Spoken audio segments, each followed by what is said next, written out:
So today we've got Red Dot. It's a new Swedish thriller on Netflix. It's set in the desolate snow, so grab your blanket, let's dive in.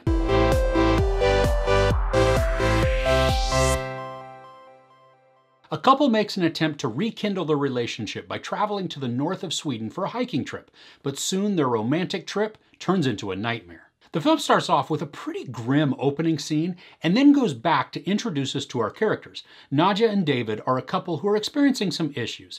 They're not totally happy, and as a way to put some romance, just back into the relationship and to reconnect, David takes Nadja on a camping trip where they can get away and maybe even view the northern lights. The film does a pretty good job of putting some dark and objectionable characters in their path, and this helps raise suspicions on characters, and it's definitely going to come into play later on.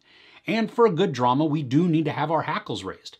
And some of the characters that we meet, yeah, they really do that. Nadja and David have some clashes with the people that they come in contact with. And again, this raises our hackles and creates some tension. There are some scenes that were tense, but more so they were uncomfortable and they were awkward. And what that did is create a nervousness for both David and Nadja. The setting for this is desolate. It's lonely, and good gravy, it is cold looking.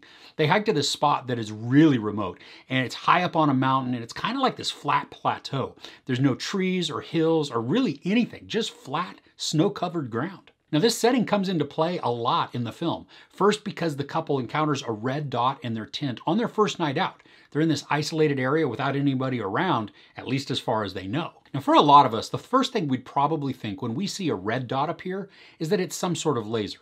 And then some of us would even go as far to think that it's a laser sight on a gun. Now David is supposedly a gamer. The dialogue at the beginning of the film says that he plays a lot of Battlefield. And that's a video game where you're a soldier and you have a variety of weapons at your disposal. Now I say all of that because with him being a gamer, he should have instantly thought laser sight when he sees this red dot appear in the tent in the middle of the night, especially after they've encountered some opposition from people earlier in the day. These were sketchy looking people. The encounter with the red dot happens pretty early in the film, and from there the anxiety, urgency, and action, they just hugely increases, and then it maintains the high adrenaline all the way. There are some things that didn't make sense to me though from a continuity standpoint. Our couple is in the middle of nowhere, but after a short run, they enter this forested area and then come across a barn. And it just felt odd to me because as we saw the landscape, it was totally flat and empty. Now for pet lovers, you will want to turn away or turn off the sound for a little bit once the red dot appears, and you might even just want to skip this movie entirely. The couple has decided to take their pet dog with them on this journey into the snow.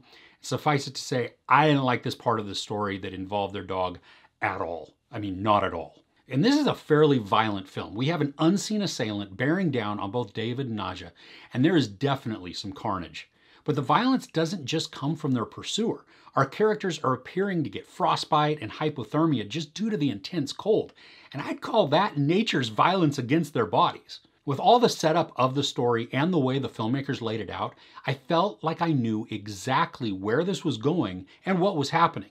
It was a little obvious, until it wasn't. I really liked the third act and how the story transitioned. The chase that happens in this is insane. There is a relentless pursuit where David and Nadja have to keep overcoming physical obstacles.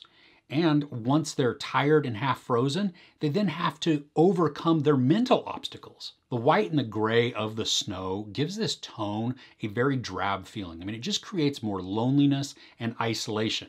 But at times it's also beautiful. There is a crispness and pureness to the snow and the fog that contrasts with what they're experiencing. And I love how the landscape and the weather are antagonists for David and Nadja. Not only are they fleeing for their lives, but they're battling the elements to stay alive. And both are just as equally deadly. So while all the chaos is going on, we see glimpses of flashbacks with the couple. Sometimes it originates with what looks like a hallucination, and other times we get to see small clips of actions. And what we do see is that this bothers the couple, individually and then collectively.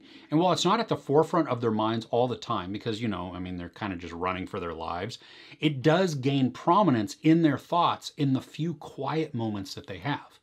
So not only are they dealing with the physical threat, they're also working through this mental threat.